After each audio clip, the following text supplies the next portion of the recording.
with one of Italy's 15 most important wine estates, certainly one of the top 3 important estates of southern Italy, because the Mastroberardino estate single-handedly saved wine grapes that are now talked the world over.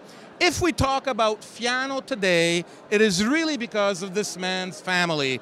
In the 50s, Fiano no longer existed. It was basically extinct. I mean, it was there, but nobody made wine from it. It is thanks to the Mastroberardino family that Fiano was recovered, saved, and now the whole world tastes Fiano, made even in California or Australia.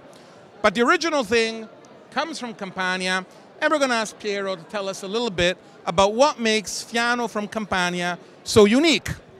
Well, first of all, Fiano was considered by the Romans the very indigenous grapes of their own, because it was there when they started spreading this viticulture all around the world, and they had also a very wide family of Greek grapes that were considered imported before the foundation of Rome. So Fiano was the noblest, considered by the Roman writers, the noblest white grape of the area. Fiano was the ancient Vitis apiana of the Romans. The Latins used to say apiana, meaning loved by bees for the sweetness of the fruit.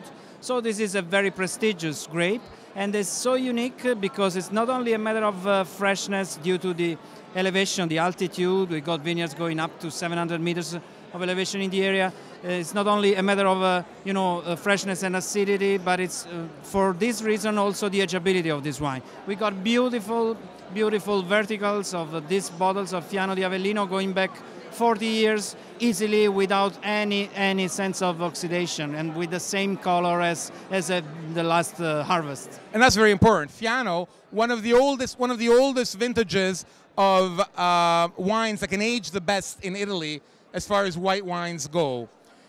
Now, a mineral Fiano, a Fiano from Campania, is usually mineral and reminds you of hazelnuts. But once in a while, you get a Fiano that's almost smoky and rubbery. How can that be? Why? We have a strong respect for the harvest, for the differences of each and every harvest. So we can have different conditions, and Fiano expresses differently in the different microclimate. And we can have quite a wide variety in our harvests because, of course, due to the elevation, but also to the very late picking of these grapes. We start picking the grapes of Fiano in the first half of October. So we can get in September, a small period of rain. We can get lower temperature. And this can of course, influence a lot the characters of a Fiano di Avellino. Of course, the soil that is so rich in mineral is a very strong descriptor and marker of the style of this wine.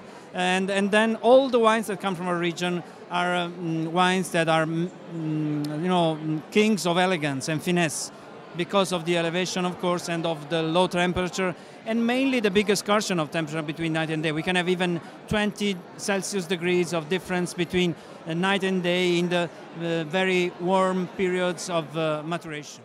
So combination of mineral soils, high altitude vineyards, cool temperatures makes for a very typical Fiano di Avellino, which is going to be fresh, citrusy, limey, and mineral. Thank you very much, Piero.